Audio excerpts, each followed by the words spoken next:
expect everything to burn. Oh, and we're live. Hello! Welcome to Seattle's Angel. I don't even know. I can't read the Roman numerals. I've not got my glasses on. 39. That's a lot of X's either way. We'll get Triple X edition. triple X in. 39. Did we not do a triple X joke? I think we did. Alex probably did. I would be very disappointed if we didn't. Like, I'm expecting some of us would have gone triple X dirty, and some of us would have gone triple X the movies. So, but my memory is absolute crap. So, we might as well just get on with this. Ambien and Raz were the people from the last round, and they are dead and Well, I gave Raz a link, so in theory he should be here. In theory, he's with us in theory. So in theory and in spirit. That's a rather disturbing thought, Raz being here in spirit. I don't want to touch that with a 10-foot pole. It's rather corrupted, that spirit. I'd rather not touch it with a 39.5-foot pole. Yeah. Hey, right. So yes, for the first time ever, I think we've actually received a bloody question in private messages. Before the stream. Before the stream, fantastic. Have you got it up? Very nice mustache pull there, Plum. Just wanted to point that out. Yeah. Have you got it in front of you, CS? Or Oh, no, I'll get it quick, though. Somewhere. It's with us in theory. Dear. Let's go find it. Let's see. Who did he PM it to? Did he just PM it to Raz, or like? Oh, C Squared is talking to someone. Never mind. Yeah, I'm gonna have a look for this thing too. Oh, that's definitely not it. That's something about. How are we supposed to find a single question in the entire Skype chat? I know. Here it is. So much fun. A lot of y'all take part in both the Write-Off and the World Building Alliance writing contests. Do y'all prefer these to more silly things like button peaches? Button peaches. I will point out. I think that was written as button/peaches.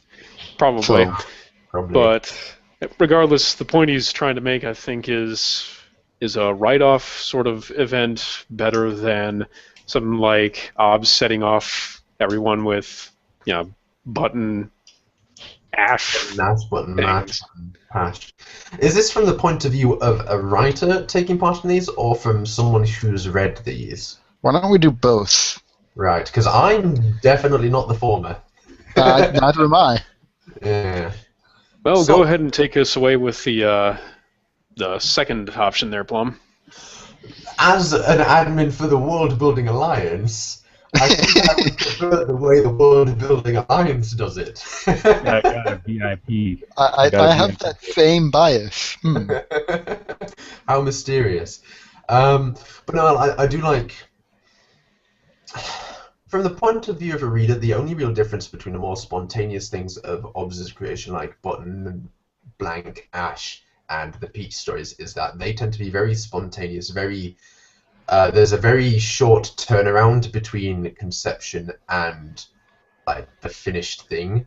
Right. Whereas things with like the write-off or the World Building Alliance, you have a prompt, but you have a certain amount of time. Like with the WBA, it was a month or so. I have no idea how long you get in a write-off. I know they have mini. I think it ranges from like a few days for like the under 1K ones, and then like a week, I want to say, for the longer ones. I'm not sure though. But either way, with the mash and button mash and peaches things, it's very a mad scramble to get it out before the fat has died away in a couple of days' time. So I think even if I wasn't in the position that I am, I would prefer the style of like prompts that promote people taking their time over the entries. Right. Like if someone were to come out with a peach fit today, that would just be weird. Like, right. Even a week after Obs has originally put the peach idea out there, it was still all blown over, and anyone who did a peach fic by then would be called a bloody idiot. So doesn't give an awful lot of time to write, Anyway, let's hear from people who actually write things.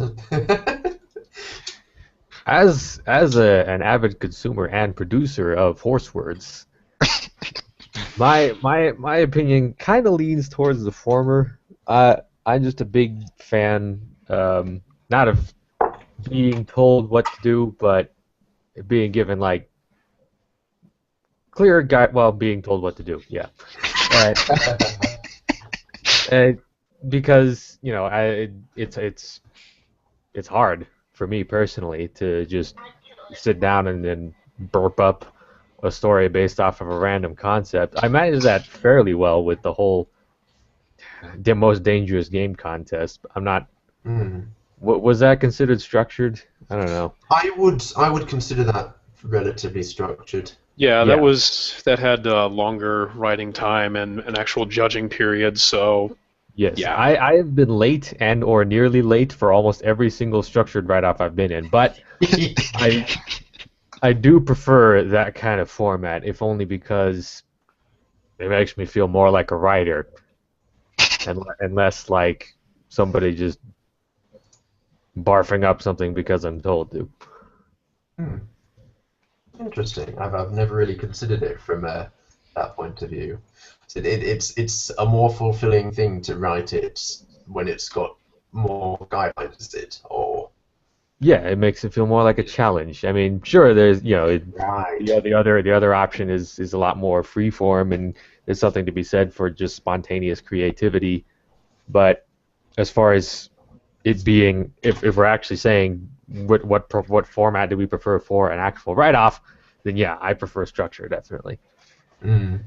Fair enough. Have you got anything to say, Sock Core? Yeah, I have to agree. Like you said, those whole fads just blew over in a week, and I guess there's something to be said for spontaneity and just kicking a piece of writing out all at once. But nonetheless, a write-off, that more structured environment, and actually having consequences behind it, I think fosters even greater creativity because you actually had to put some thought into what you're writing. Yeah, you're challenged Mm. Exactly. more than just like prodded. This sounds a bit like the arguments for and against things like Call of Duty and video games, where it's the quick and easy. It's like a very simple, very quick. I suppose you'd get some joy out of writing a peach trick, maybe if you're sadistic, versus something which actually challenges you and that sort of thing. So, yeah, interesting. We've actually got another question in the first time ever we've actually been asked two questions at once. Jesus Christ. Yeah. From Mast Ferret, they're saying, or asking, do you think more the most dangerous game contests could do well if they took different prompt ideas based on bad prompts and challenged people to make a silk purse out of it? Also, tell Squirrel to update Metro. Okay, Squirrel, update Metro. Yeah, but that's one thing done. Do we think? I know. I just talked about how I like being told what to do, but There's a difference between told and being lashed. True enough. Yeah, I could see more of the most dangerous game competitions working. I mean, I don't really see why not. There are plenty of bad fake prompts out there. So yeah, it's not like they've used up every bad idea that a story has come up with. Like the last one they didn't have like a Brony suicides into Equestria or anything like that, did they? right, and then you can always have like new combinations. So you can take old prompts, but they just have them. So I assume it works where you have a series of prompts, right? I wasn't around during when the first most dangerous game it worked where there were a series of cliches and you were challenged to put in at least one, but bonus points for including more than one. So there's stuff. So Even in Equestria, you can have different combinations of them. So if you had red and black alicorn, then you could pair it with something new that you didn't have when it first showed up. So I mean, that possibilities seem endless. I'm not so sure that combining it is the thing, because the idea of the first one was, like I said, at least one. Like, you could just go through with one. There was nothing forcing you to combine anything anyway. So, yeah. But it at least enhances that part of the prompt, I guess. I suppose. Would it be? Would successive most dangerous game things just add more prompts, or would they be a completely new set of prompts? Like, would it be like, say, in the most dangerous game 2, most dangerous harder electric blue or whatever? Would it be all the previous prompts plus die to join Equestria or something like that, or would you just wipe the slate clean and try and? I'd say at least for number 2, you should probably wipe the slate clean, but I wasn't there for the first one, so maybe that's not the best idea. I'm not sure. And in Most Dangerous Game 3, A Good Day to Most Dangerous Hard, you'd have all of the above. Like, go nuts with your human in Equestria, Black Alicorn, suicide into Equestria sort of thing. get as many as you can, rack up those combo points. Well, I guess on the one hand, yeah, such a contest, if it reused the prompts, would be more open to those who hadn't participated in the original. But at the same time, well, that's just going to produce more of the same. So I wonder. It's. I guess I'd lean more toward brand new prompts. Give level the playing field, have everyone, toss their creativity out according to a new set of standards. True enough. Although there is also the concern of how many prompts can you go through before you start hitting ones that people don't think are naturally bad prompts. Yeah, that's true. Like, there is also the argument that there is no such thing as a bad prompt, merely bad execution. Like, yeah, really, we picked on what we did during the most dangerous game is because those are the ones that are most typically done badly. Yeah, they are ones that are hard to do bad, but that doesn't stop thousands of people. Hard to do well, but doesn't stop thousands of people from trying to do them. Thus flooding the site with Master Chief and Equestria or whatever. So. And I guess that is the problem with any new prompts is what the hell would you choose? I mean, we did kind of, clean out the barrel with the first one. There were a fair few, but like I said, there's no end of bad prompts for the foreseeable future, at least. So, yeah. Could do military brony and Equestria. I would be a judge of that. From the Skype chat asks, Plum, when are you ever going to write something? He didn't ask that. He said, "What would you write?" And if you were to write a story. Yes. I would write a story that would make Pav weep tears of either joy or sadness that he could not write such an excellent story. That is what I would write. That sounds about right. It would probably involve Trixie, because Pav. What was the other question? Trixie? Yeah, he actually. Or you just have to make Alex Alex cry too. To Alex. Yeah. Double action. There's your prompt there, Plum. There's your premise. Yeah, Trixie gives middle fingers to everyone. Pretty much. Somehow. Uses magic to give people middle fingers. Like, she literally goes around, uses magic to put middle fingers on their hooves. That's Alex's next story. Most brony ever. Who is it? Oof. Most handsome. I haven't really seen that many. Wonder D is a good. That's a good default answer. Yeah. Or we could narrow it down a bit. Who is the most handsome motherfucker in this entire goddamn chat? Obviously, it's me. Yeah. We can't even see you. Well, I wasn't going to answer that. Yeah, But Sock, show us your face. Come on. You really want to see, Mm-hmm. Very well, I shall prove that I am the most handsome motherfucker in this entire goddamn chat. Show us your war face. Boy. Give me a moment. Oh no. I know where this is going. Brace yourselves, gentlemen. History is about to be If made. History in the making. it's not like a sock puppet with googly eyes with angry eyebrows going on, I'm going to be very disappointed. Hey! Oh, There we go. Good afternoon. Well, actually, yeah, he As does I said. have a point. Most handsome. Oh, hey, it's Raz, I think. Maybe. Oh, yeah, maybe. It's hard to tell when we've... Oh, it's Alex. Never Oh, mind. Oh, it's Alex. You guys already started?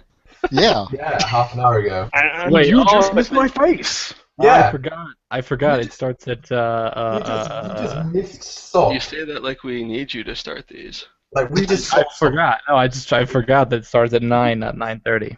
Wow. Somebody also forgot that Saturday too. 9:30. You didn't Yeah. see Sock's handsome face. Yeah, Sock and I have talked many times. I've seen his face before, several times. Well, we can't show it on the podcast again. We gotta parcel it out to keep fangirls coming, you know. Yeah. Do we have any fangirls? Well, we might with a face like that. Yeah, true. Very true. Maybe. I like how we've got like 5 comments in a row just going, oh, when Sock reveals his face. That's great. Wow, what a reaction. Uh-huh. Present perfect is O with an unhappy face. Oh dear. Oh dear. How did we know that we couldn't match up? You know what? Yeah. We need to see Red. We haven't seen Red before. You are Yeah. seeing red. I have. I've also seen. Well, You don't count. Alex isn't a person. So. That's true. No, look, see the person you see is like very advanced animatronics. Do not look behind the man behind the curtain, or whatever. What did I just say? I can't point out where the squirrel pilot is exactly in case of like assassins or something, but you know he's in there. Right. Hmm. I didn't know squirrels ate sushi. Yeah. I mean, I didn't either, but you know it tastes pretty good. Does it though? Oh, Jesus Christ. Yes. Ah, So what are we talking about? We are still waiting for for- Raz and Ambien if Yeah. they're ever going to come back. Ambien? Wait, Ambien was in here? No, Well, he he wasn't wasn't for the views. So, Oh, and we also this was the first time ever we received 2 questions at the start of the stream. Oh so. my God. I know, fuck? right? Excuse me? The first one was, do you prefer structured like write-off events or OBS's peach spontaneities? That's a tough one. I'm gonna go with structured write-off. Yeah. Sorry, Obs. Sorry, OBS. That's basically what everyone else said. And the other, what was it? Ferret asked again. Do you think The Most Dangerous Game could work well? Sure. Yeah. Yep, there we go. You just summed up the past half hour in 10 seconds. Thanks, Alex. Yes, I was out having dinner. I already had a margarita, so I already started up on the drinking. So Arriba! Andale! That reminds me. exactly. Yes. I got a. I don't know. Did I show this on a previous podcast? I got a late birthday present from one of my aunts and uncles. Rather late because my birthday was a few months ago. But I got the A to Z of whiskey, which is required reading for a Scotsman. Of course. I got this box filled with blenders bottles of various types of Scotch. Some of them are really quite rare, which is I'm impressed that they managed to get these, and my very own hip flask. Fuck yeah. Please tell me you already have whiskey in it. Oh yeah, absolutely. And not only that, like that was what one of my aunts and uncles got me. My parents got me a fucking litre bottle of Scotch. Like I'm noticing a pattern here. They want you to be Scottish. Yeah, quite. But yes. Now what are we going to talk about? See, you said something that you had Sure. planned for a question.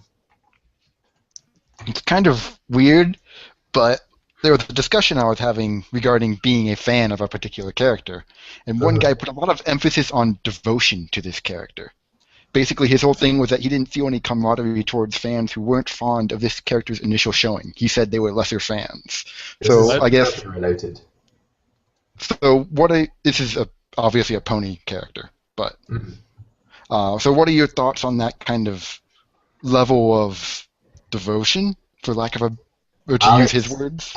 This is the embodiment of that, and I think it's fucking. It's true. It's true. I do think anybody that doesn't like Trixie is a lesser person. Mhm. Well, Pretty much. Well, It's sorry. look. It's true. Just a quick question. It's not that I. Go on. I was gonna say it's not that I think that that's true. It's just that it is true. I can't. I don't make the rules. It's just the way it is. Quiet. See, I'm not going to ask you who this person was, because I don't know who they are. But Okay. was the pony they were referring to Derpy? No, it's Trixie. Was it actually Trixie? Also no. No, I bet it is though. I wouldn't be It's surprised. actually not.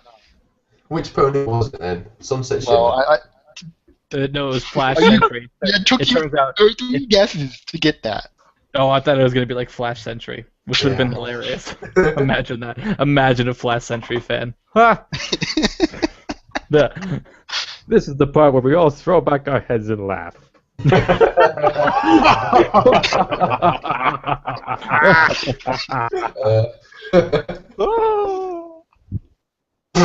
That was Yes. fun. Anyway, But yeah, But basically, this guy refused to accept any criticism of the first movie, or the first Equestria Girls, because that made you a lesser fan of Sunset Shimmer. And then you weren't worth his time. So Weird. That's a dumb thing to say. so I'm not entirely sure why he was.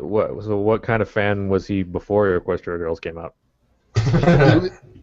he was a lesser fan, obviously, because he didn't know. Well, I mean, the as of the first movie, he considered himself a victim because so many people ragged on him for liking Sunset Shimmer. I don't know. I'm confused. I don't know. I don't know why people. I don't know why people would.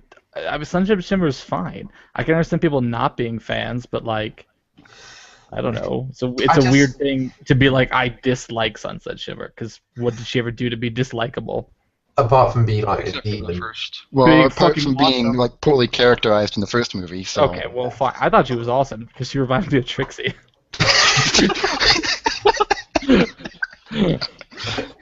But like, You I just don't- see every pony as like different gradients of Trixie, don't you? Yeah. That sounds about right. That's not even much of a joke as it is just the truth. We're not joking. Trust us. We know. I think there's another fic premise in there.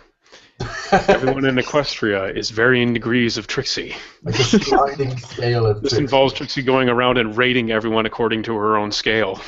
Of course. She would do that. She would do that is the thing. Mhm.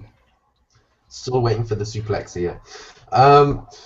Like, I don't get that sort of level of devotion. Like, there are some very scarily obsessed bronies. I mean, now I know there are scarily Right, obsessed. like, people in- It's one thing to be that kind of devoted, but then it's another thing to take it to the level of I hate everyone else who's not as devoted, and I don't like these new fans who came in because they liked her in the second movie. Like, that just doesn't make sense to me. Yeah. Fucking the priest from Who Framed Roger Rabbit. What the hell? That was a very accurate interpretation of that. Just like that! And fucking daggers come out his eyes. Right, but no, like, you can't say you don't understand that level of fanaticism because by the time they've gotten to fanaticism, it's already something beyond, like, Right, normal but, thought like- process. Like, it's, Was that guy who actually wrote that letter about being married to Twilight Sparkle a real thing, or Yeah. It Yeah, was, that's it was real. the guy who petitioned Clop artists to not draw porn of his fiancée, and I was talking to Ferret about this the other day. There were actually some pictures. I think I've showed it to you guys, which popped up on Derpiburu later on of like their wedding night, I suppose, where Twilight. God. The honeymoon. It's the honeymoon. Yeah, where Twilight was in gear and like handcuffed to things and. Yeah. And it was still the exact same plushie. It wasn't like that Dashi plushie that turned up Lyra plushie that turned up a while ago. No, It this was was still just a regular plushie. he self-modified so he could Really? sodomize a plushie. Right. So, like, So cool and guy. it's So there's no that, and then sentence. there's So appreciating what a are- character. I'm just the going to say question- no sentence should ever include the word sex and self-modification.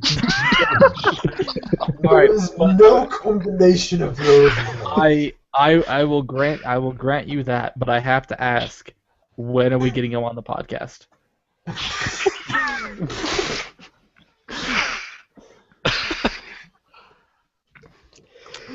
That would be the best part. Let's see. Pigs fly is actually possible given current medical technology. When hell freezes over, well, hell Michigan always freezes over. Yeah. I guess when Are you implying that Michigan is hell? no, there literally is a hell Michigan, Right. and yes, it freezes over every year. Okay, well, that's not a very good thing to judge things based off of then. You've got a billboard that's like, "Welcome to hell." Like, yeah. Population U. Yep. There are a bunch of photos that show the entrance sign to that town with icicles hanging off it. Oh dear. There are some very strange people. Like, I'm gonna slight tangent off this. What is the weirdest experience you've had with bronies? Like the weirdest brony you've encountered? You don't have to name their name or anything. But you can if you want. Feel Probably free. Plum. I don't know. I can't think of. I don't know. Coming. I don't know anybody's. I don't know their names, but it's just generally a lot Just of people. generally. A lot of people I've met at conventions are fucking Yeah, weird. yeah. Oh yeah. Like, There was- I was gonna mention that one guy who followed me and Golden Vision around. Is that the guy who talked about Octavia? Oh. And you said he picked you out of a crowd of 1,000 people. He just followed us. Like he came up and talked to us out of nowhere, and we're like, okay, bye, please leave us alone. And then he kept on approaching us random times throughout the con, telling us about how he was going to start a meme about Pinkie Pie losing her party cannon. Right. I remember you were talking about that. His Sunset Shimmer doll would pump up the jams and stuff like that. Right. I think the weirdest one I've encountered, weird in kind of an awesome way, was the guy who was planning on going out into the backwoods and taking on any illicit stills that happened to be there, just sabotaging the hell out of them, booby-trapping them for their owners when they came back, and leaving a little derpy figurine and some location. That was gonna be his calling card. Yes.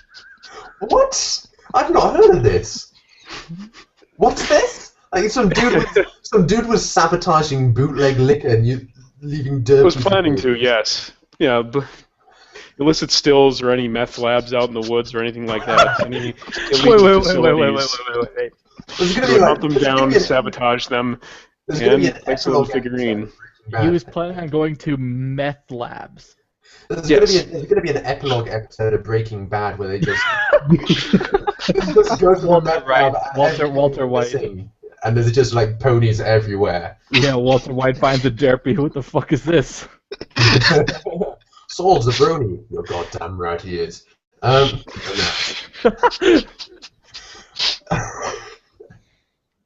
am the one who clops.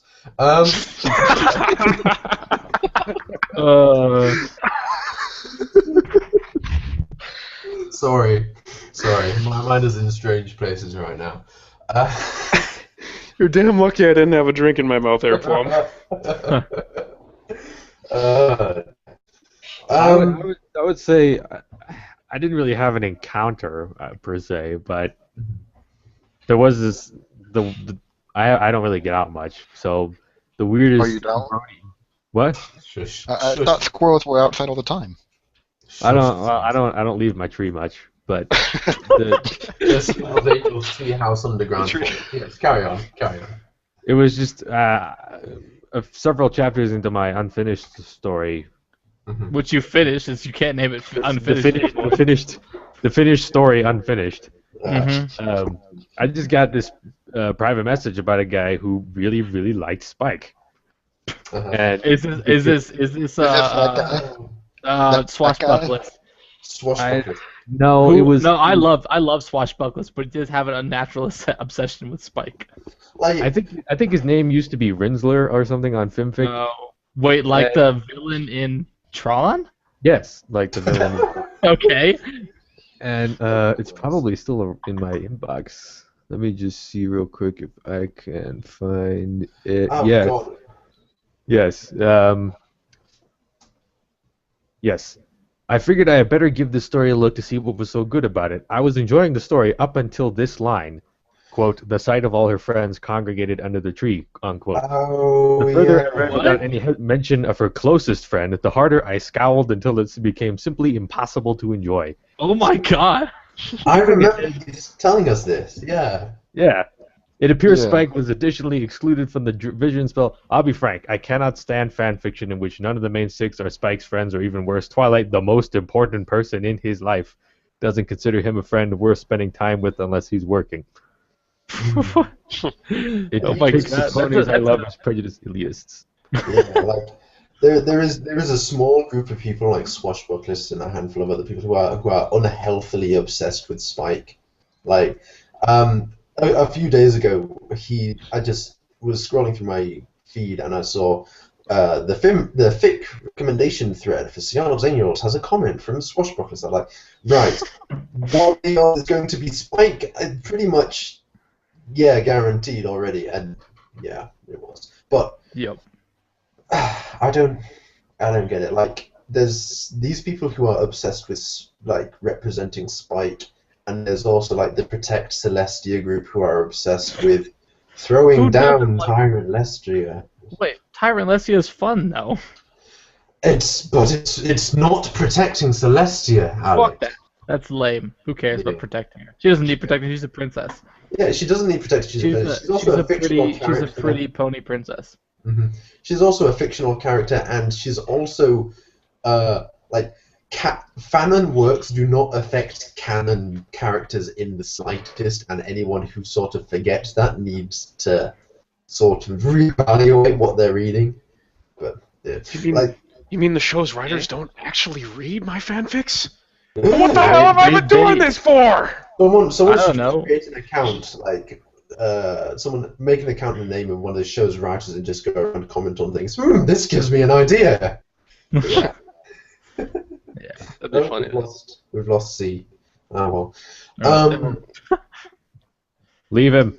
Yeah, Um, leave him behind. Yeah.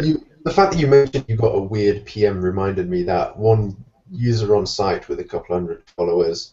I'm not going to name their name in the public broadcast, but they asked for some help on some things, and then after I gave them help, asked if they could be my pet.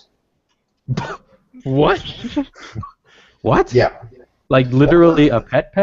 I'm gonna pull up the PMs because that was basically my response. Like, do you mean like a pet? Let me just grab it. Where is it?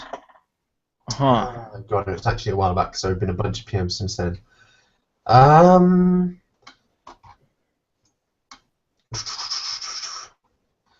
So yeah, okay, can you be my master? Pardon? Me as a pet? I'm not sure I understand. You master, me pet. Like, and You then master I me. asked, Wait, Yeah. hold on. I just got back. What is this? a user with a couple hundred followers on Finfic asked if they could be my pet. How would that even work? Like, I don't know, but then I asked Very if they meant. I asked if they meant like if they wanted me to role play as a master or something, and they said no. I mean IRL. Can I be your pet? You should have said yes, and then their first command was to take a long walk off a short cliff. Oh Jesus! Dear. Was this user American? What? I couldn't possibly tell. There are all sorts of things at once. Was this user a sociopath? Quite possibly. Quite possibly. That's what it seems like. Dear. I'm genuinely curious as to what exactly they expected to get out of that relationship. I've Being a pet. They sure obviously have a pet fetish. They might get But you can't beat that IRL over like FimFic. What? Yeah. Well, I don't think they were thinking logically. Yeah. Logic was... I think that's your mistake. Okay, yeah, obviously. Yes. Unrelated to any of that, a little while back in the chat, somebody said we need a pony named Moonshine, which I'm pretty sure there is one. I don't know, but that sounds like a great name for a pony who is constantly drunk. Yeah. That would be hilarious. Yeah. I gotta figure 4chan's MLP board has plumbed the depths of that name already. Moonshine. Almost, Imagine Moonshine and Ariane. Now that'd be a fic for the ages. Oh, Jesus. Moonshine and Berry Punch. Mm. And Ebola-chan. I ended up explaining Ebola-chan to Present Perfect. I don't know why that was so funny to me. Just the idea. If you're like, no, here's the thing. Oh dear. So yeah. Oh, is this Rouse joining us? Oh, Could be. possibly. Either that or Ambien has decided to stop being Australian for a couple of minutes and He's decided to join Australian? in a decent time. But yeah, Since when? probably since he was born. You don't know that. Are you sure about that? Did you ask I'm him? not. I've not asked now. Yeah, well, there you go. Don't judge. He's probably too busy holding on to it. Were you there? Were you there to wave him off when his ship went to the penal colony? I was sipping a cup of tea on the docks. Sitting on the dock of the bay. Apparently nobody watched The State besides me, so fuck you guys. Oh dear. Yes. Raz, if you're speaking, we can't hear you. And also, you're a faggot. Right. What were we? Yeah, we were discussing the weirdest scenarios. I think we should probably move away from that before we start getting into the stuff. Actually, no, that's not the weirdest person I met because I have actually had a legitimate stalker from FimFic. Like, legitimately tracked me down outside of FimFic. Yep. Oh boy. I believe you did the same to me, almost, kind of. Almost. It was not quite to that level, but. Mhm. Yeah. Where's Faison? Isn't he our secretary? He's supposed to screen out people like that. Yeah, Faison's watching C-Squared from the bushes as we speak. Hello. Hello. Hey. Hey, Oh, apparently my screen is full of space, but I can hear you guys. your screen is barber, according to... He's what a you just barber. said. Yeah. My screen is frozen on. Or either that, or he's from Barbary. Of course. He's a pirate. Right. Yeah, so let's move away from stalkerish topics and discuss something else. I wish listening. I wish I had a stalker. You don't. Get out I of here, don't. stalker. I Get should have off a, your It's not fun. If I had a stalker, that would mean somebody liked me. That Yes. I suppose. I can only assume almost everything during my technical difficulties. Yeah. What are you lacking like my 5 face. minutes behind? Something like that. My computer decided to be quiet and shut off. So What an excellent computer. when you're doing that and you're doing things, it doesn't like it when you do that. Oh dear, when you're doing things. How horrible. But yes. So A reminder to everyone watching us on YouTube, please do ask us questions. We do sort of discuss them from time to time. But now Raz is here to waste more time with the reviews. Yeah, you can Oh, yeah. do them quickly. I've actually got a question for people after that's done, so excellent. what? Okay, well, I let me wait was a minute for FimFic to load so I can see what the reviews were again. What just happened? Oh, you Unless guys someone haven't done would- for the reviews yet? No, Ambien isn't Raz here, was and coming. Raz has been Wait. having technical difficulties, so No. he managed to fill up a lot of the time with questions, though. So Very true. Oh god, thank the figures So- got times you guys get questions time I'm not here. Quick question. Did any of the fics in the last round feature Trixie? No. Okay, I'll be back later. Yeah, I'm getting a quick come back. Okay. Because C squared, we're only doing Trixie Fix, right? I'm pretty sure we're only doing Sunset Shimmer. If I can get Sunset Shimmer and Trixie Fix, we'll do that. I don't think enough of those exist. Just do like a Sunset Shimmer Trixie gradient. Start off with one of them, move into Fix featuring both of them, then end with the other. I wish that there was more Trixie and Arya ship fix, or any, because I don't think there's any. I think I might have literally written the only one there is. And you don't even have a romance tag. No, it's not really. It just kind of happens because I was like, that'd be funny. Why not? And then I did it. That seems to be most of your stories. I wish that it was a thing because I want to see more of it. Well, that's why you're right, isn't it? I don't want to write more of it. I just want to see more of it. That's a lot of work.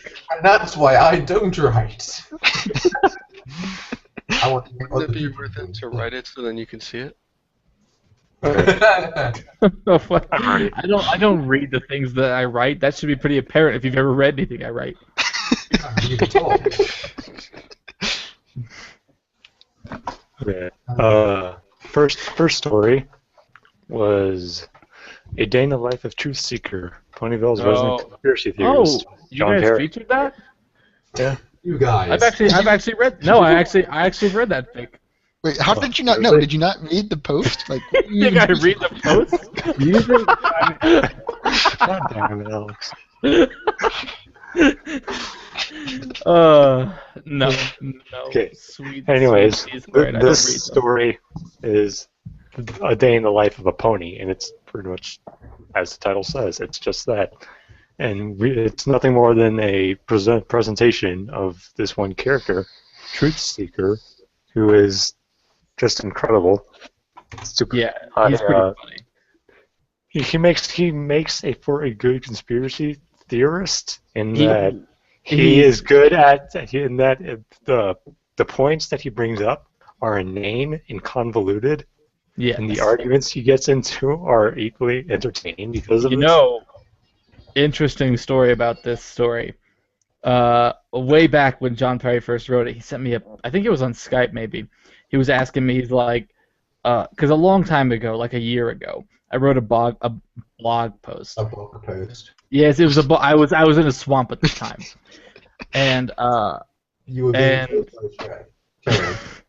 yes, and I just had like I work at this bookstore, and some guy came in and was spouting off conspiracy theories to me, and so it inspired me to write a blog post of me just basically talking about why I think people believe in conspiracy theories, and then like months and months later, John Perry comes back. He's like, "Do you remember that blog post you wrote?" Because he actually followed me because of it, and he's like, "I decided to write a story about a conspiracy theorist in Ponyville." I was like, "Oh, well, fuck yeah!" And then he showed me like the rough draft and everything, and so yeah, that's why I was like, "Oh, you guys feature that," because I remember way back when he was asking me about it. You didn't actually read it; you just remember. I read it. I read the whole thing. I didn't read you guys' review of it, but I've read the fic. I apparently somewhat inspired it, so that's solipsism right there. Yeah, I inspired that conspiracy theory fic. Excellent. We need another conspiracy theory here. It's a great story, though. I do really like it, and Truth Seeker is very funny. He's exactly like every conspiracy. Oh Jesus! Every conspiracy theorist I've ever met, which is a larger number than it should be. Okay. Well, thank you for speaking for me. Second story is nothing to say, but and it takes place when Pinkie Pie was a filly, but when she was depressed, and yet it doesn't make her depressed. It actually gives her a character. She's incredibly indifferent to the world around her, and so when she finally goes to school and starts making friends, she starts branching out across her neighbors, and she realizes that she's never really seen any of her neighbors. So she goes to see if she can perhaps make friends with one of them. And yeah, that's all I can say without going into spoilers. But I just really love Pinkie Pie's character in this story because she's not edgy beyond belief, but she is competent and she is smart. She's just incredibly indifferent.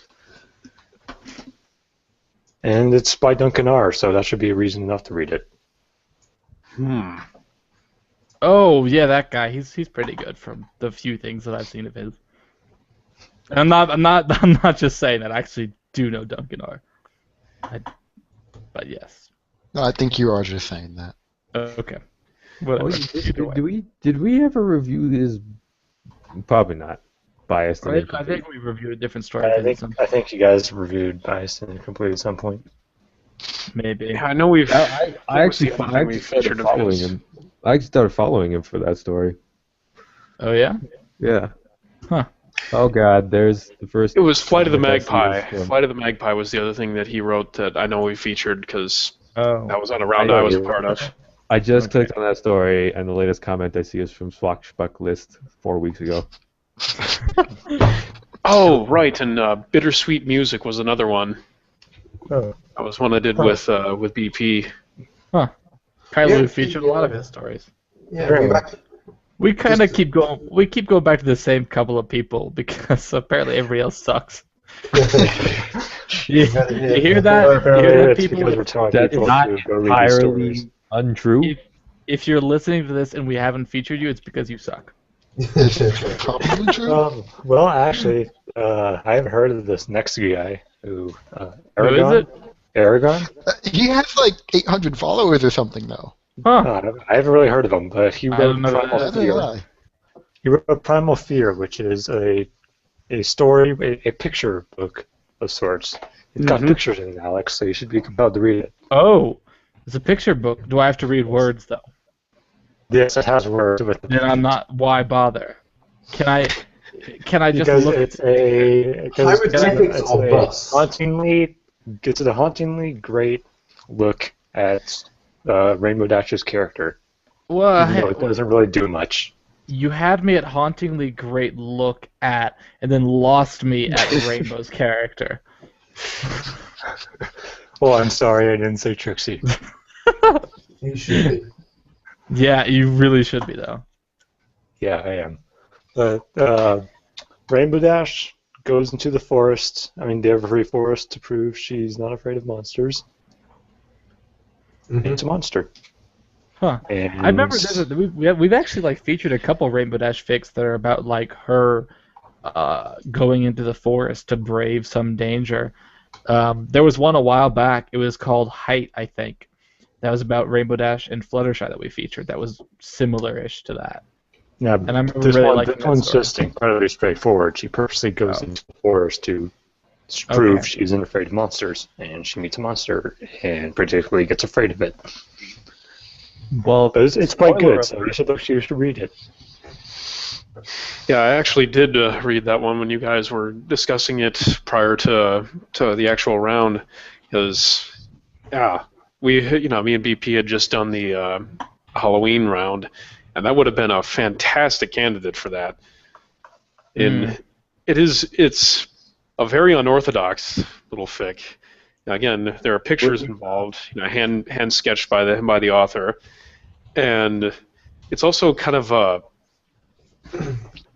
almost call it a concrete poem in a way, because they actually play with the the indents of the text and everything to evoke certain feelings and such. Now, it's very sparsely worded, but what's there, it's evocative. Are we allowed to talk about the end of fics in this podcast? We try to avoid spoilers. Yeah. Yeah, I don't know. I guess it kind of depends. My policy's always been. I was a little confused by the ending. My policy for endings has always been if it's essential, if it's really integral part of the story is not spoiling the ending, then obviously you don't spoil it. But if it's not really that big of a deal, the story's more about just for characters and stuff, then whatever. So it depends. I'm looking at the user page of this Aragon person. They've written a story called "A Train on Fire Full of Orphans." What? Yeah, the description is Lyra. That sounds fucking awesome. The description is Lyra Heartstrings, who is not exactly the most responsible adult out there, is driving a train with no brakes, on fire, full of orphans, which is approaching a broken bridge at terminal velocity. Well, at least it can't get worse. So yeah. And the first chapter is called, Really? There are a lot of orphans and fire in here. Yeah, so I may have to read some of this person's stories. And that's how you get almost 900 followers on FinPic. Yeah. That's daring done. Yeah, look at my user page. Yeah. Or almost 900 followers. Or you can do absolutely nothing and get 200 followers. Yeah. Yeah, but is 200 followers? Is 200 followers almost 900 followers? No, it's not. Well, Alex, The you're amount of effort I put in. doing work. You're not doing work. Yeah. That is a good point. I was hoping Pam would be on this stream so that we could both have our 200 follower celebration. Dick swinging competition. Dick swinging competition, yeah.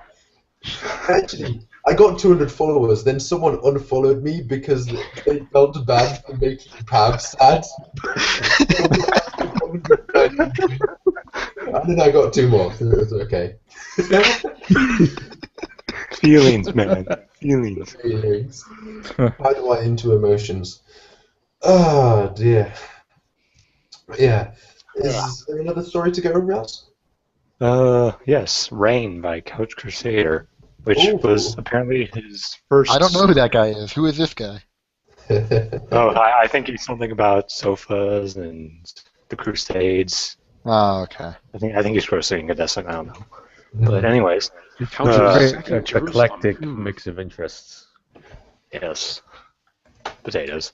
The story begins with pretty much it's pretty much the first half is world building, and then it slowly turns into a piece between Princess Celestia and Luna, which is quite interesting to see the transition from flat out world building to the princesses having a thoughtful discussion. And the discussion itself, I have to admit, I haven't really seen before, which is Luna warning Celestia, and the two, even though Luna is the younger and she knows she is also Celestia's equal. And that's quite I'm short of words, but it was good to see that between the two, instead of having just Celestia talking down Luna all the time.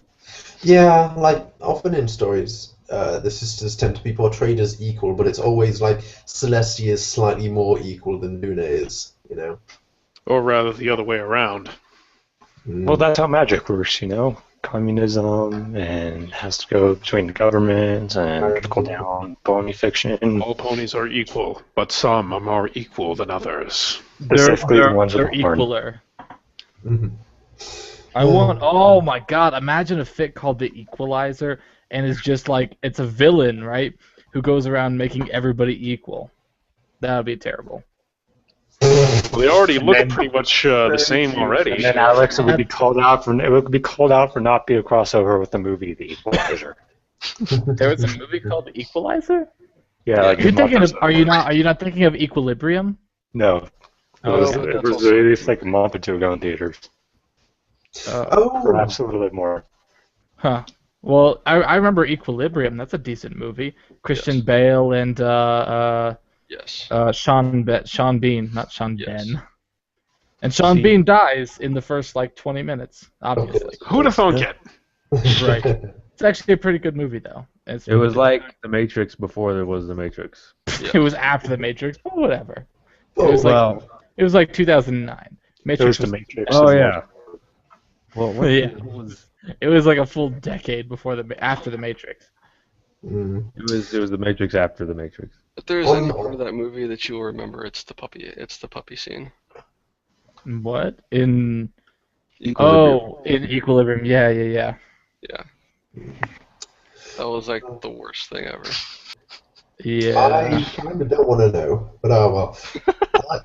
Look, I don't want to spoil anything. I don't want to spoil anything for you, but Christian Bale rapes a puppy. Sorry, I had to say it. Good lord. There's a couple of things on the topic of Couch Crusader, actually, who's the author we just featured. First of all, he's also a stupidly talented artist and has just opened up a new blog where it's like a giant spider Fluttershy living in the Everfree, which is actually... you need to burn that. Oh, right. So that's where that came from. Yeah. And also, I fully expect him to turn up at next BronyCon in a medieval Davenport outfit to be the Sofa Crusader at the very least. But anyway, if that's the fix whatsoever, I would like to pose a question. And I would like to frame it based around a video game which recently came out, which is This War of Mine, which is an absolutely beautiful game that I want so badly. But basically, surviving in the middle of a war zone as a civilian, the game. It is. I think I've seen the trailer. I own that, and I can confirm it's a really good game. It is incredibly bleak and grim and gritty and horrible and so compelling and fantastic at the same time. It's basically like The Sims, if your Sims could actually realize the horrible things you put them through. Oh god. Oh god. No, I want to see the Sims 2 mod with that now. Not the swimming pool, please. But Swimming pool's lame. It took way too long. It was much easier to put them in a room with a bunch of grills and make them burn themselves to death. Yeah, I remember someone telling a story about. There's a bunch of different stories about this, and one of them was someone died, so death turned up, and at the same time someone else was giving birth, and death sort of freaked out. Like, this is the exact opposite of my job. I have a really short story about The Sims. I think it was The Sims 2. Maybe it was The Sims. Either way, this was shortly after the first Lord of the Rings movie had come out. It was 2001, I think.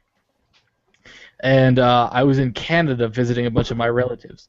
And being that I was a tender 8-year-old boy, I had never played 9, I guess. I had never played The Sims.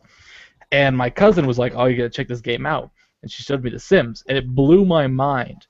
But what was even more mind-blowing is that she had a bunch of mods for all the skins of Lord of the Rings characters. Oh. all the hobbits. Hold on. Gimli. Hold on. All the hobbits and dwarves were children, and all the rest were adults. Right. So there was a family of about 13 people, the Fellowship of the Ring, living in one house. And one day, they went and set up fireworks, right? Of course. And they had Frodo and Aragorn hang out by the fireworks to get ready to light it because kids couldn't light it by themselves. They had to have adult supervision. So Aragorn and Frodo are sitting there by the fireworks, right? And everybody else was standing to watch it by this playground. Frodo lights it off. Aragorn walks over to join the others to watch it go. The fireworks shoots up into the air, comes back down, hits the playground, bursts into flames, and kills everybody. And damn it, Gandalf! Everybody but Frodo died. And then child services came and picked Frodo up. That last bit is just fantastic. Oh! I forgot that because Frodo was just a kid. After his whole family died, he was basically running around screaming and shitting and pissing himself.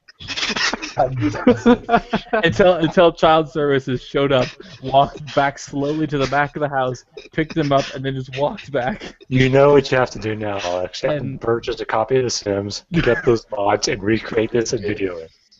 Yes, the best part is that this wasn't planned or anything. So my cousin who was playing just sat there and stared at the screen like, what the fuck did I do? What happened?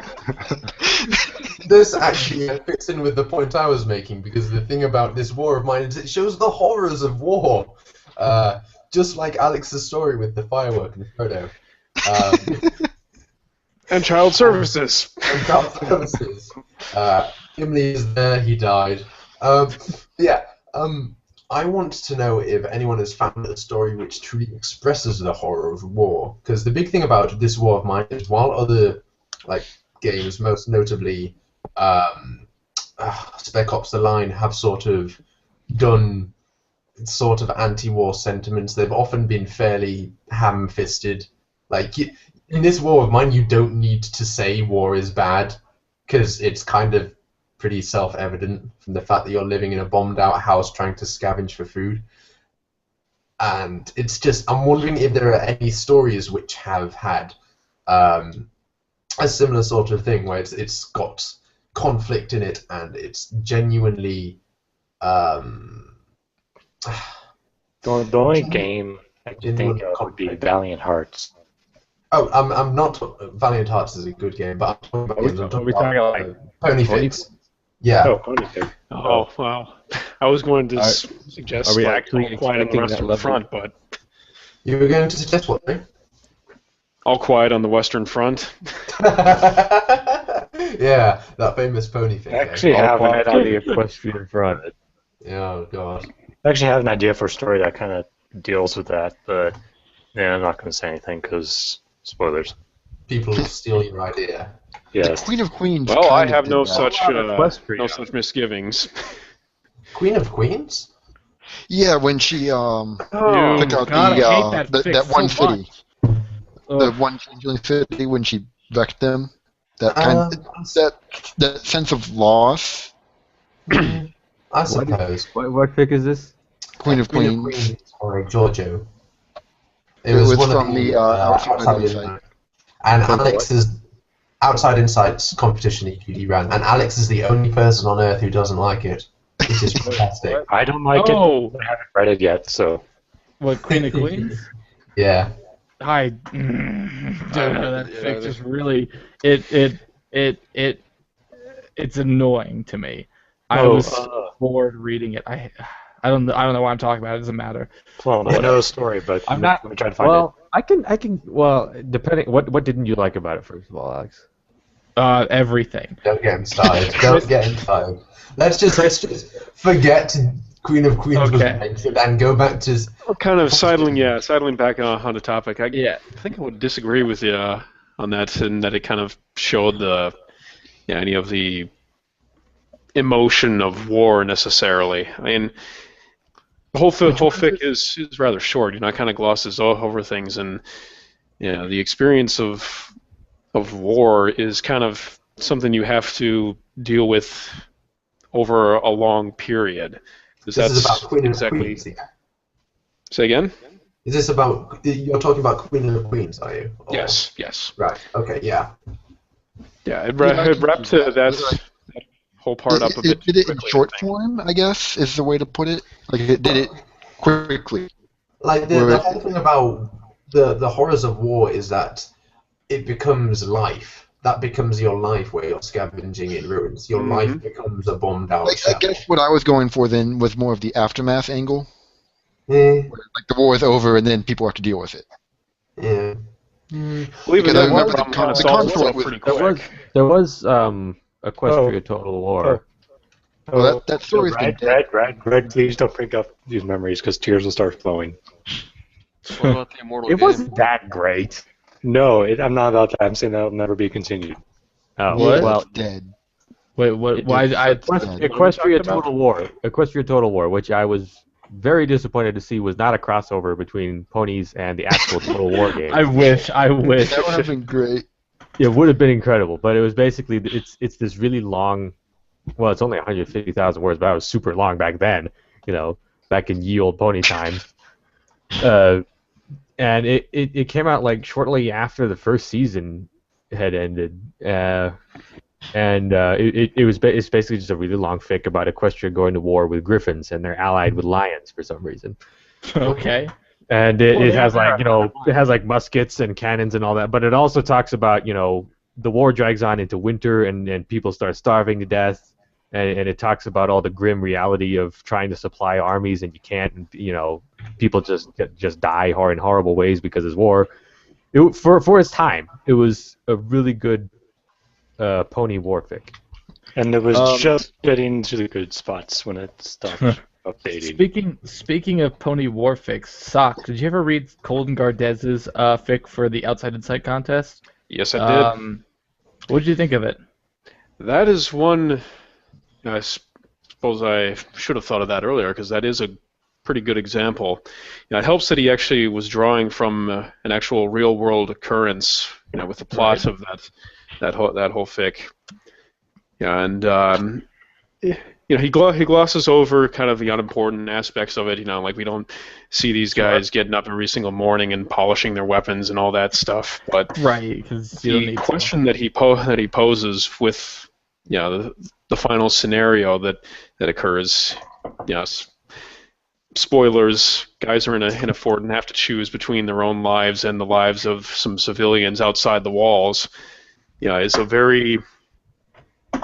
Well, it's an intimate question, especially for one such as me who's actually in the military. Right. But I suppose you didn't really answer my question of what did you think of it. I certainly enjoyed it. Okay. That's all I really wanted to know. But yeah, it was thought-provoking. I liked it a lot. It was one of my favorite from the contest. That and Blue Shift's Rise. Rise was probably my favorite of all of them. Rise was so fucking good. Mm-hmm. God, I love that story. And Rise is too. I still have yet to read that story. Definitely, it was in my top 3. Sylphidim is everything that I wanted. There were definitely a number of really good stories from that.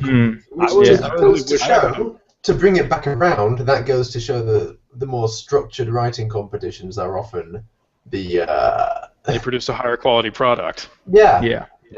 Because you've got more and there's also more expectations. Right. To go, I mean, I like Obbs' contest. I thought it was really awesome. Which if I'm asking which one I like more, it's definitely structured. But I don't think that I not for 1 second do I think Obbs shouldn't do that again. It's fucking awesome. Yeah, like the most dangerous game was more of a special when we were comparing it to things like Obbs's spontaneous let's write Twilight Sparkle Peach things or button mash. Well, he didn't really start that; it just kind of happened. Yeah, that's just it was Obbs though. It was still all Obbs. Yeah, it was Obbs wrote a comment saying the next story in the feature box will be Twilight Sparkle eats a peach and then that happened. Yeah. But there was also the button Nash and button Pash and button Crash and Ash and Splash and. I have no shame in my entry to my contribution to that. I should have written my story button / fiction. Yeah. Damn it. Oh dear. I went out of my way to make cover art of Sweaty Balls, creeping on Button Mash with her his giant eyebrows. I like how the male version of Sweetie Belle for you is Sweaty Balls. No, that was present. No, not Present Perfect. That was Obbs's joke, and I was like, that's amazing. I'm taking that. Sweaty Balls, and I was like, yes, thank you, please. Because originally it was going to be Button Mash and Rumble, just so I didn't have to ship Button Mash and Sweetie Belle. And then I was like, no, make it Button Mash and male Sweetie Belle, call her Sweaty Balls. And I was like, oh, all right. Yeah. Yes, please. I will take that one. The moral of the story is that we can blame Hobbs for a lot of things. Yeah. I was going to blame join him for everything. Contest, but then I realized my story idea was way too long. I would have loved to have participated in that, but I was off doing army things.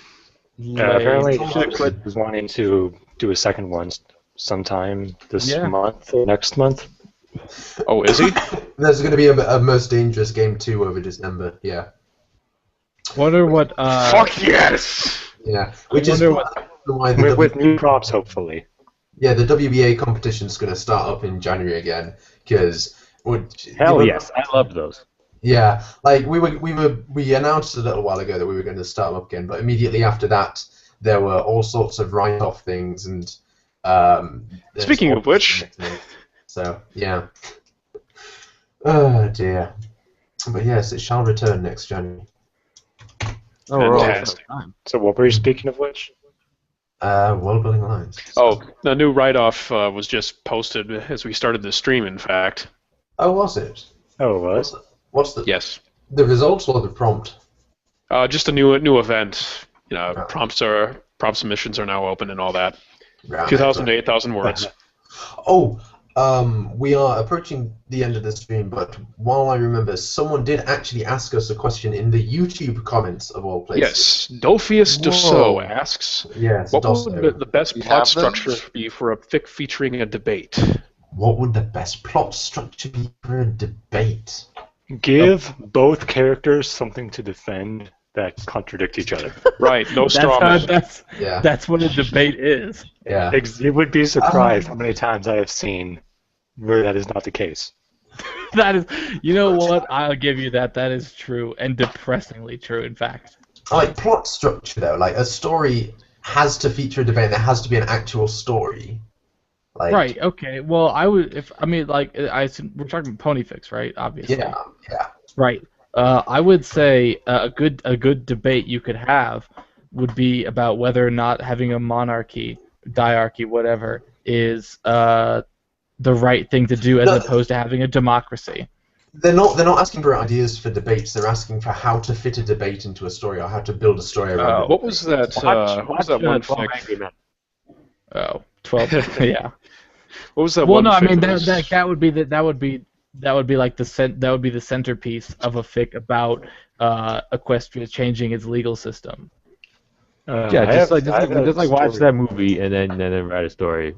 Right. Well, I think the long and short of it is basically find a situation where the debate impacts real life and base it around that.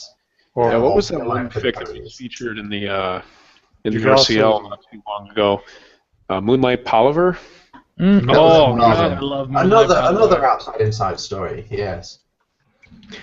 Yeah.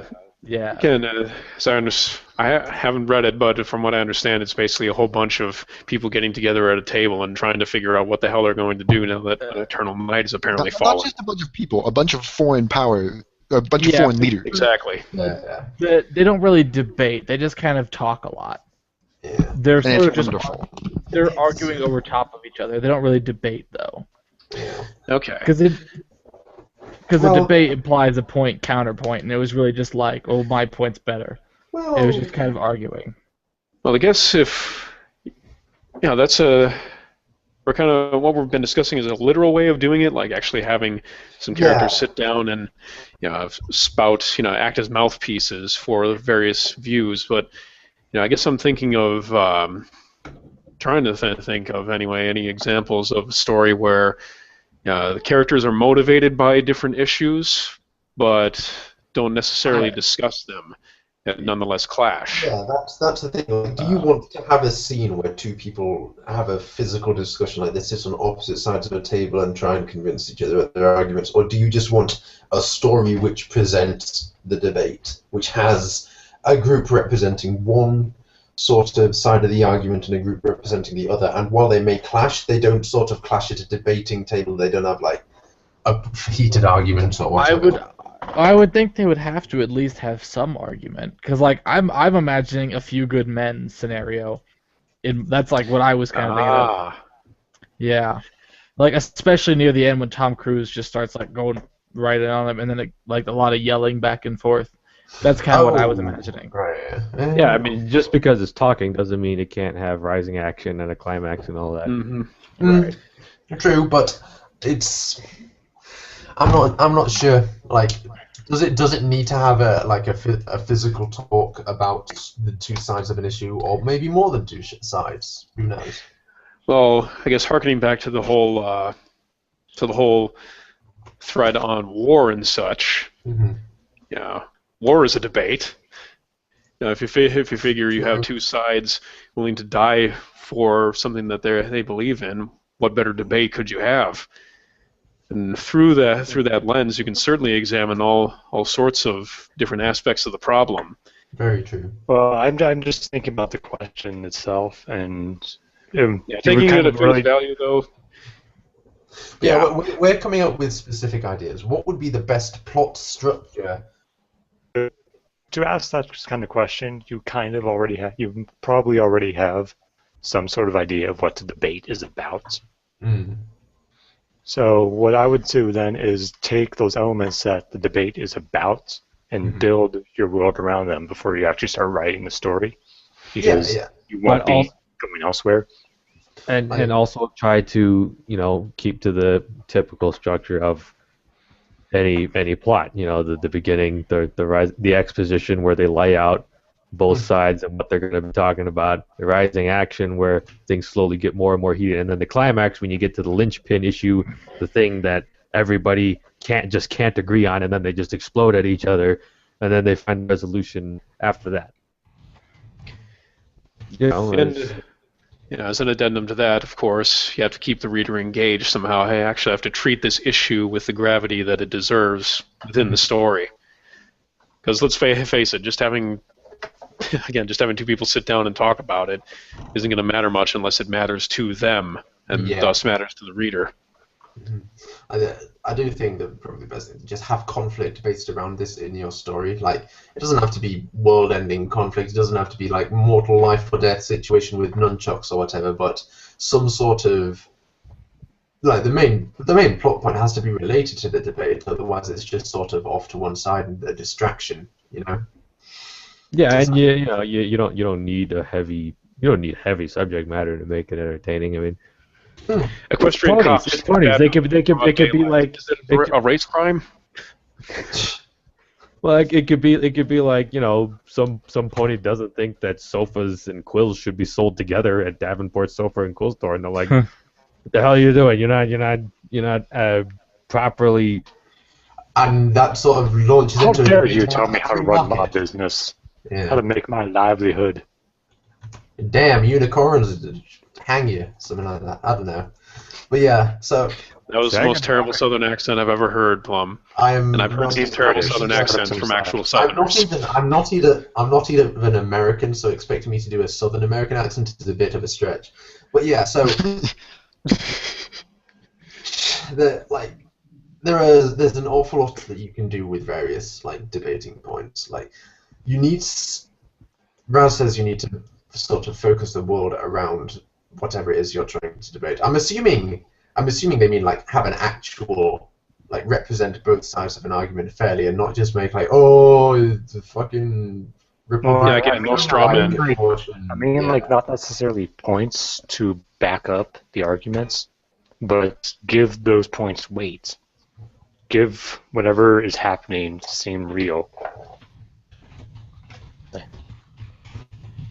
Again, urgency. It does have to matter to the characters and thus to the reader. That too. Ah dear. So yeah, all that sort of lovely stuff. What's going on in the Skype group at the moment, actually? Oh, it's lagging a bit. Of course it does. And they're discussing sweaty balls and... Damn, Alex. Yeah. Yeah, that's how I do. That's how you do. That is how that Alex do. Look, some people say that it don't, but it do. It don't be like it does, but it do. What it? Yeah. Ah, dear. So how about that new Star Wars? Yes. Yeah, man. What about that fucking Swiss Army knife and Claymore a broadsword? I was talking to Arch about it earlier while we were tonking around, and maybe this makes me a bad prefer, but when the advert started with a black dude in a stormtrooper outfit in a desert and what looked like a football robot, I thought it was a parody. Apparently that's a common reaction. That rolling ball droid looks adorable. It does look adorable, but it's not. It doesn't look particularly popular. It looks like something out of Spaceballs. Although when you think about it, it does make more sense than the, garbage can droids that they had going on in the old ones. Yeah, in the desert. No, those are very efficient. Yeah, in the desert. You can tell by how easily they get around. Mm-hmm. But yeah, I've got to say that shot with the X-wings and the lake was pretty much. I loved that. That was what got me all excited. I was like, okay, now I'm going to see the movie. just to watch Yeah. that scene. I'll just wait until that scene comes up in the movie and be like, there, that's it. That's what got me here. Yeah, I'm done. I can Well, leave now. I think one of the most interesting things about that trailer was just before that. They had the shots of the stormtroopers all lined up apparently in a dropship of some kind. The cinematography there was very interesting. Stormtroopers actually acting like stormtroopers. Yeah, it seemed kind of it was borrowing from some grade A war flicks with the way it was shot, and I wonder if that means we're going to see some actual grit to the ground combat. Actually, perhaps even follow these stormtroopers through a raid on civilian village or something like that. There's been I love how everything doesn't look CGI like the prequels. Like you can just tell everything has an air of realism to it as far as Star Wars goes. But They actually the stormtrooper armor was actually physical instead of computer generated. yeah. Yeah, there's been a post that's been floating around the internet for a little while where someone was saying how they want to see a more grey Star Wars movie set in the Empire and Rebellion stuff. You could have in the movies, the Rebellion are glorious freedom fighters, and the Empire is basically idiotic, incompetent, evil, all these things. Whereas yeah. It's an entire galaxy. There's an awful. There are so many theories surrounding that they're incompetent. When there's this really complex theory that they're purposely missing everyone on shots. I've seen that because there's don't miss in the other things, but whatever. Although what there is something to be said about the era that it was made in. Of course, it's stupid that they would have a giant hole in the Death Star leading straight to their main reactor to blow it up. But that was kind of indicative of the times that the movie was made in. That was people were just expecting. Speaking of the times, J.J. Abrams went out of his way to get camera lenses that were very similar, if not exact, to the ones that were filmed in the original Star Wars. That's interesting. It's true though. In the I'm at least faithful that he's trying to stick to the source material as much as he can, and not the prequels. The fact that I was gonna say certain source material, not all of it. Yeah, I said source material, Alex, not. The fact that the source material is indicated by the fact that he's got the bloody multi-bladed lightsabers. Those are canon, or were canon before the whole. Universe got discontinued. They're sort of accepted fanon at this point. Yeah.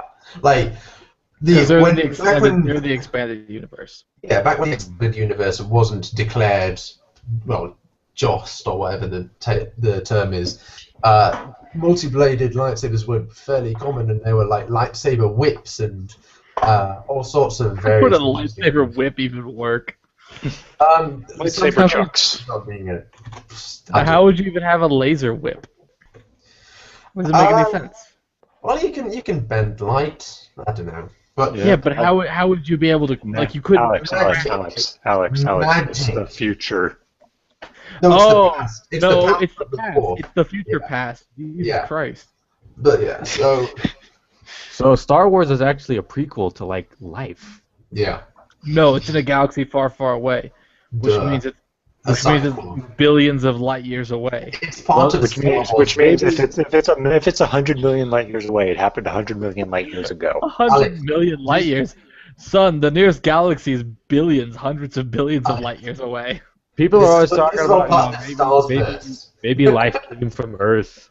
Maybe at the end of the last Star Wars movie, there'll be a comet with some bacteria or something that get knocked off and it flies into the Milky Way or something. Luke Skywalker gets ejected into space and turned into a comet. Yeah, we are all descendants. Luke Skywalker's Jesus. Oh dear. I can't even remember what the point I was going to make was. Oh yeah, the point. I was talking about. There was a post that was floating around a while ago that was they wanted to see a less black and white Star Wars universe where in the movies the rebels are glorious freedom fighters, but in reality any group that can be called rebels probably isn't 100% glorious. You're probably going to have some people who just want to blow shit up, and you're going to have some people who are sadistic due to what's happened to them, and while the Empire was pretty evil in the movies, like they did bring stability to an awful lot of places, and they did have some pretty civilized shit going on. So that is one thing I hope that they haven't dropped with the rest of the expanded universe. I mean, Timothy Zahn kind of kicked that all off with the Thrawn trilogy and all that, and actually portraying the Empire. Competent. First off, portraying things from the Empire's perspective, and actually making them out to be rather honorable. Mm-hmm. And competent for one thing. Except for the guys who were. Yeah, well, nobody was competent in the prequels. Everyone was a fucking idiot. Everyone. Yeah. The entire galaxy is full of morons. Pretty much. How about that Jurassic World? Yeah. It's close to Leprechaun. I'm okay with Chris Pratt being in it, but I'm okay with Chris Pratt being chased by raptors, or rather pet raptors. What if he was hunting with them? The idea is that Chris Pratt is supposed to be like the dinosaur whisperer, and he's basically become one of the raptor pack. Oh, like, Jesus Christ! Yeah. Are you serious? Boy. Yeah, I'm pretty serious. That's basically what people have figured out. If that's the case, I would be okay with Chris Pratt fighting the evil dinosaur in like a gunfight, dance off or something. A fucking Wild West shootout with a raptor. they both walk out to a dusty road, and the raptor's like, draw. Alex, I think you're missing it here. Like, because he's a member of the pack, we can totally see like dinosaur gang wars going on with him and the raptors. It's the Warriors with dinosaurs. It's basically like East Side versus West Side is what Right. Herbivores versus carnivores. The Grand Theft Auto raptors. San Andreas with dinosaurs. It's gangs of New York, but with dinosaurs. Which, West Side Story. Incidentally, would make a great movie. West Side Story with velociraptors. Like they'll just you'll get to the musical part, have the raptors advancing down the street going. You know how there's pride. You know how there's Pride and Prejudice in zombies. Oh God. I would be okay. You didn't know that existed? No, Yeah, I knew that existed. Yeah, I'd be okay with like War and Peace and Velociraptors. And velociraptors. Alex, Just like as an addendum, there are also velociraptors in addition to War and Peace. That's basically how Pride and Prejudice and Zombies operates. It's like, oh yeah, and then there's zombie scenes. And then zombies. Like, it's the same book, but with zombie scenes added in. Like, it doesn't really change the story. Blot out the sun. Our velociraptors will blot out the sun. Yeah. Then we'll That fight is in a the supremely velociraptor. terrifying thought. Velociraptor being launched in such abundance that they blocked out the sun. Either that or Then they're flying. Then we'll fight in the velociraptors. Pretty much. And Jesus. I've got to admit, horrible pun. there is one scene from the trailer which was actually pretty cool. Is when they're like dangling a shark over. No, that was the worst part of the trailer. The shark was What? terrible. The That- shark that- was terrible, but the Leopleurodon looked fucking epic. No, that part made me want to be physically ill because I was like, this is the worst thing. It's so bad. It looks cool, but the idea that they could keep that in a fucking pool Oh, and it was yeah. just That's like just that's dumb. It's not. that's like I'm willing to forgive It's like that. it's like a seaside, Yeah. a stadium. Was it Yeah. Jaws 3 that put Jaws in a fucking SeaWorld? Was it Jaws 3? Yes, and then like SeaWorld had this underwater command It's center or something. The worst. Like, okay, all the Jaws movies past the first one are terrible, but Yeah. Jaws 3 is especially awful I've never because seen it's built on the most ridiculous. What if we put Jaws in a swimming pool and he still didn't stop killing? And ironically enough, this is kind of the same with the Jurassic Park films. yeah. pretty much. after all the time, I never thought about it like that. That's so true. after all the time the dinosaurs have killed everybody in What the if- park. What if we just open the park again with more dinosaurs? And they still wouldn't stop killing. Did And anybody? What if we take the dinosaurs out of the park? And bring them to LA. Yeah. Yes. Oh And put them god, in the a swimming second pool. Jurassic Park movie is fucking. It's retarded on like 6 different levels.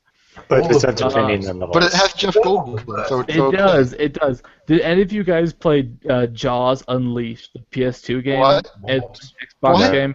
There was Ago? a Jaws PS2 game. Yes. I heard about it, but I didn't play it. Yes. There was. And I know it what was- you're talking about. It's actually okay. It's from the same people who made Echo the Dolphin. Ocean. Not Ocean. It's I forget who made it. But anyways, it's from the same people who made Echo the Dolphin. And if you've played Echo the Dolphin, you know that game is fucking nuts. Because you're like a time traveling dolphin who saves the world. Yeah, I was going to say Aliens or like, whatever. Jaws. Like, does he save the world? No. In the game, in Jaws Unleashed, you play as Jaws, but Jaws sort of gets this. He has I guess you could call them shark senses. Like he knows who to attack and what to do. At one point in the game, people are dumping oil barrels off of a boat into the ocean. So you pick the oil barrels up in your mouth and spit them at oil rigs to blow them up. But anyways, it's supposed to be like, it's kind of the plot of the third Jaws movies where you start off in SeaWorld There's and you oil have to rigs escape. in SeaWorld? Apparently. And you have to escape. And they have a fucking the mayor of Amityville. The mayor of SeaWorld. No, of the town where Jaws keeps killing people, refuses to believe that in a town where sharks had killed people like 5 different times over the course of like 4 movies. He's like, there couldn't be any shark attacks here. He's like, no, the Amityville Shark Tournament must go on. So they have a shark tournament. A shark tournament. He's like the guy in a horror movie who says, yeah, this house with mass murderers in it, no one's going to die here. Yes, exactly. Let's all hide behind the chainsaws. He's the guy. Yeah. He's the guy who refuses to accept that. Okay, maybe we have a shark problem in this town. He's just no. The Amityville Shark Tournament must go on as scheduled. Like what the fuck? There's then, no of course, shark problem. as That's why Jaws, you we've can got keep shark killing him. tournaments going on. At near the end of the game, the mayor's out on his boat on the ocean, just hanging out, talking to the crowd or whatever. He's like, "Oh, the shark tournament's starting," and as Jaws, you swim up underneath the boat, pop out, eat him, and go to the other side, and then like, amazing. Jaws Unleashed is a terrible, awesome game. Also, we've got an update from Dosso in the or however you pronounce it in the thread. He's speaking about a literal debate with like podiums. How do you work that into a story? A literal A literal debate A with court case, I podiums. think. Podiums That's and moderators. political. The Wait, story he okay. linked appears to be a court case, like a Yeah. so. So do Phoenix right. Much pounding on tables, much shouting of objection and all that. Yeah. Take that. So yeah, just basically just write Phoenix right and you're done. Yes. That's That's why I was imagining A Few Good Men. a few good men, Phoenix right. A few good Phoenix Wrights. A few good Phoenix right games. By the way, real quick, one more thing about Jaws Unleashed. There was a move you could unlock in that game, where as Jaws, you would swim up, grab people, pull them back down, and then you would go up, launch them into the air, and as they're falling back down, you would sort of turn around and whip them with your tail, and they would just explode. They would just explode into huge chunks. Excellent. I'm And, going to look about getting this game. Yes. Did anybody play Dead Space? And if you Yes. remember in Dead Yes. Space, you could strategically shoot limbs off of aliens. Strategically, you kind of had to. Yeah. Yes. In Jaws Unleashed, they did it first. You could bite people's legs off and arms off. Fantastic. They had strategic mouth memberment. mouth memberment. I like that term. Mouth and balm. And I think work. I think we're going to have to end it there with this dismemberment and exploding tail flips. Yes. That sounds about where we should end. Go Yeah, play fine Jobs note League. to end on. Normal. Kids,